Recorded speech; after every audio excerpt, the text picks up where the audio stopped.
ನಮಸ್ಕಾರ. ಶ್ರುತಿಸ್ಮೃತಿ ಪುರಾಣಾನಾಂ ಆಲಯಂ ಕರುಣಾಲಯಂ ನಮಾಮಿ ಭಗವತ್ಪಾದ ಶಂಕರಂ ಲೋಕಶಂಕರಂ. ಎಲ್ಲ ವೀಕ್ಷಕರಿಗೆ ಫೆಬ್ರವರಿ ತಿಂಗಳಿನ ಮಾಸ ಭವಿಷ್ಯವನ್ನ ತಿಳಿಸ್ಕೊಡುವಂತಹ ಪ್ರಯತ್ನವನ್ನ ನಾವು ಮಾಡ್ತಾ ಇದ್ದೀವಿ. ಜನವರಿಯಲ್ಲಿ ನಮಗೆ ಸಂಕ್ರಾಂತಿಯಲ್ಲಿ ಪಂಚಗ್ರಹ ಕೂಟದಿಂದ ಏರ್ಪಾಟಾದಂತಹ 5 ಗ್ರಹಗಳ ಒಂದು ಸಂಯೋಗದಿಂದ ಸುಮಾರು ದಿವಸಗಳ ಕಾಲ ಅನೇಕ ಶುಭಾಶುಭ ಫಲಗಳನ್ನು ದ್ವಾದಶ ರಾಶಿಗಳ ಮೇಲೆ ಕೊಡ್ತಾ ಇತ್ತು.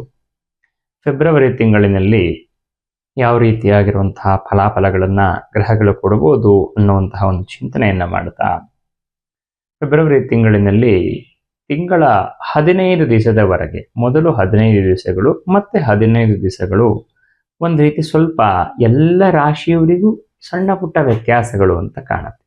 ಮೊದಲು 15 ದಿವಸ ಇರುವಂತಹ ರೀತಿಯಲ್ಲಿ ಮತ್ತು 15 ದಿವಸ ಇರುವಂಥದ್ದು ಸ್ವಲ್ಪ ವ್ಯತ್ಯಾಸಗಳನ್ನು ಉಂಟು ಮಾಡಬಹುದು ಅಂತ. ಇನ್ನು ವೃಶ್ಚಿಕ ರಾಶಿಯವರಿಗೆ ನಾವು ನೋಡೋದಾದ್ರೆ, ವೃಶ್ಚಿಕ ರಾಶಿಯವರಿಗೆ ಈ ವರ್ಷದ ಫಲ ಪ್ರಾರಂಭದಲ್ಲಿ ಸ್ವಲ್ಪ ತೊಂದರೆ ಇದ್ದರೂ ಕೂಡ ಆಮೇಲೆ ವರ್ಷಾರ್ಧದ ನಂತರದಲ್ಲಿ ಒಳ್ಳೆ ಫಲಗಳನ್ನ ವೃಶ್ಚಿಕ ರಾಶಿಯವರು ಸಹಜವಾಗಿ ಪಡಿತಾರೆ. ಆದರೆ ಈ ತಿಂಗಳು ಹೇಗಿದೆ ಅನ್ನುವಂತಹ ಒಂದು ಚಿಂತನೆಯನ್ನ ಮಾಡೋದಾದ್ರೆ, ಈ ತಿಂಗಳು ವೃಶ್ಚಿಕ ರಾಶಿಯವರಿಗೆ ಒಂದು ರೀತಿ ಒಳ್ಳೆ ಫಲವನ್ನೇ ತಂದುಕೊಡುತ್ತೆ. ಆದರೆ ಮಾನಸಿಕವಾಗಿರುವಂತಹ ವೇದನೆ ಆಗಿರ್ಬೋದು, ಕುಟುಂಬದಲ್ಲಿರುವಂತಹ ದುಃಖ ಆಗಿರ್ಬೋದು, ಇದೆಲ್ಲವೂ ಕೂಡ ನಿವೃತ್ತಿ ಆಗತ್ತೆ ಅಂತ ಹೇಳಲಿಕ್ಕಾಗಲ್ಲ. ಆದರೆ ಇದೆಲ್ಲದನ್ನ ಎದುರಿಸುವಂತಹ ಒಂದು ಧೈರ್ಯ, ಎದುರಿಸಲಿಕ್ಕೆ ಬೇಕಾಗಿರುವಂತಹ ಒಂದು ಆ ಗಟ್ಟಿಯಾಗಿರುವಂತಹ ದೃಢವಾಗಿರುವಂತಹ ಒಂದು ಮನಸ್ಥಿತಿ, ಅದಕ್ಕೆ ಬೇಕಾಗಿರುವಂತಹ ಒಂದು ಸಪೋರ್ಟ್ ಅನ್ನೋ ಥರದ್ದು ವೃಶ್ಚಿಕ ರಾಶಿಯವರಿಗೆ ಸಿಗತ್ತೆ. ಹಾಗಾಗಿ ವೃಶ್ಚಿಕ ರಾಶಿಯವರಿಗೆ ಎಲ್ಲೋ ಇರುವಂತಹ ಸಮಸ್ಯೆಗಳು ಏನೇ ಇದ್ರೂ ಕೂಡ ಅದನ್ನು ಎದುರಿಸುವಂತಹ ಒಂದು ಧೈರ್ಯ, ಅದಕ್ಕೆ ಬೇಕಾಗಿರುವಂತಹ ರೀತಿಯಲ್ಲಿ ಆಶಾ ಕಿರಣ ಅನ್ನೋ ಥರದ್ದು ನಿಮಗೆ ಬರುತ್ತೆ. ದೈವಾನುಗ್ರಹ ಅನ್ನೋ ಥರದ್ದು ಈ ತಿಂಗಳು ಕಾಣುತ್ತೆ. ಹಾಗಾಗಿ ದೇವರ ಅನುಗ್ರಹ ಅನ್ನುವಂಥದ್ದು ಇದೆ.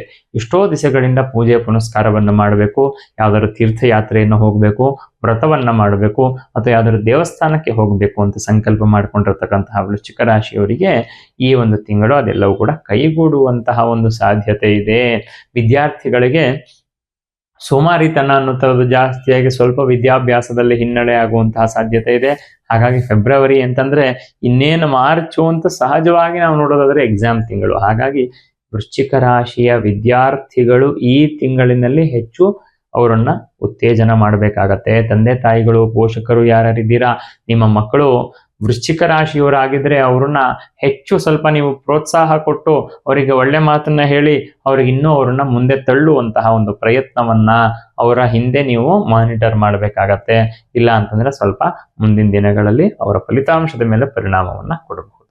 ಹಾಗಾಗಿ ವೃಶ್ಚಿಕ ರಾಶಿಯವರಿಗೆ ಈ ಒಂದು ತಿಂಗಳು ಒಂದು ರೀತಿ ಮಿಶ್ರ ಫಲ ಅಂತ ಹೇಳ್ಬೋದು. ಶುಭ ಫಲಗಳು ಇದೆ, ಅಶುಭ ಫಲಗಳು ಇದೆ. ಒಂದು ರೀತಿ ಒಳ್ಳೆ ರೀತಿಯಾಗಿರುವಂತಹ ಫಲವನ್ನೇ ಸಹಜವಾಗಿ 60% ಶುಭ ಫಲಗಳನ್ನೇ ವೃಶ್ಚಿಕ ರಾಶಿಯವರು ಅನುಭವಿಸ್ತಾರೆ. ಇನ್ನ ವೃಶ್ಚಿಕ ರಾಶಿಯವರಿಗೆ ಸ್ವಲ್ಪ ಅಣ್ಣ ತಮ್ಮಂದಿರ ಮಧ್ಯೆ ಸಣ್ಣ ಪುಟ್ಟ ವೈಮನಸ್ಯಗಳು ಬರುವಂತಹ ಸಾಧ್ಯತೆ ಇದೆ. ಹಾಗಾಗಿ ಅಣ್ಣ ತಮ್ಮಂದಿರ ವಿಚಾರದಲ್ಲಿ ಯಾವ್ದಾದ್ರು ಭೂಮಿ ವ್ಯವಹಾರ ಇತ್ತು ಅಂತಾದ್ರೆ, ಅಥವಾ ಇನ್ಯಾವುದಾದ್ರು ಬೇರೆ ರೀತಿಯಾಗಿರುವಂತಹ ಒಂದು ವ್ಯವಹಾರದಲ್ಲಿ ಏನಾದ್ರು ಸ್ವಲ್ಪ ದ್ವಂದ್ವಗಳು, ಸಮಸ್ಯೆಗಳು ಅಥವಾ ಬೇರೆ ಬೇರೆ ಮನಸ್ಥಿತಿಗಳಿತ್ತು ಅಂತಂದ್ರೆ ಅದರ ಬಗ್ಗೆ ತೀರ್ಮಾನ ಮಾಡಲಿಕ್ಕೆ ಈ ಫೆಬ್ರವರಿ ತಿಂಗಳಿನಲ್ಲಿ ಯೋಚನೆ ಮಾಡಬೇಡಿ. ಇಲ್ಲ ಅಂತಾದ್ರೆ ಶಾಶ್ವತವಾಗಿ ಒಂದು ರೀತಿ ತೊಂದರೆ ಬರುವಂತಹ ಒಂದು ಸಾಧ್ಯತೆ ವೃಶ್ಚಿಕ ರಾಶಿಯವರಿಗೆ ಕಾಣ ಸಿಗತ್ತೆ. ದೇವತಾರಾಧನೆ, ದೇವತಾ ದರ್ಶನ ಇತ್ಯಾದಿಯನ್ನ ಮಾಡುವಂಥದ್ದು ಶುಭ ಫಲಗಳನ್ನ ತಂದುಕೊಡುತ್ತೆ.